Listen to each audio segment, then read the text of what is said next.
And let's go ahead and build our building now.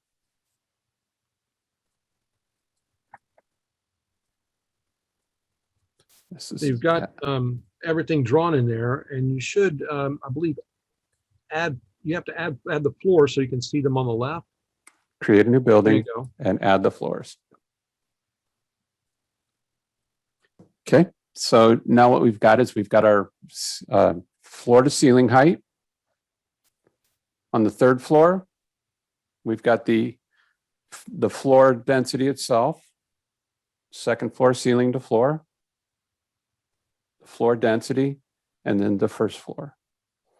So is there anything that we would want to change here with considerations for what the floor density is? In other words, the width, as well as the dB loss? If the thickness of the floor or the width is not what's there, I would know that if I measured it or something. But this is a PNG file. If it were an actual DWG from the architect, I might believe that.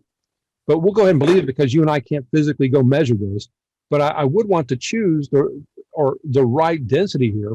So you can choose from office or thin floors or hotel or heavy floor or very heavy. So you can add in the right amount of blockage in the Fresnel zone for your signals going up and down. And also the amount of blockage that would be good to contain signals is a consideration here too.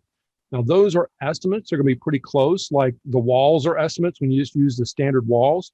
But if you are there on site, you can put an access point at a known transmit power in a room and go 5 meters away from the AP because you're going to lose the bulk of your signal in that first 5 meters. Then you're going to go on the floor above or below and get as close as you can to that AP placement and measure what the loss is created by that. It may be what's here, or it could be slightly different.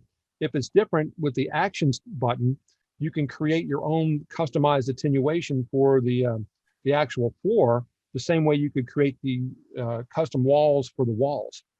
That's important because the bleed through from floor to floor can either be a good thing if you plan on using it, or it can be a bad thing if you're not paying attention to your channel planning and you have channel 1 on top of channel 1 for some reason.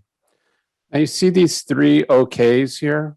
That indicates that our alignments as well as our distance is all good.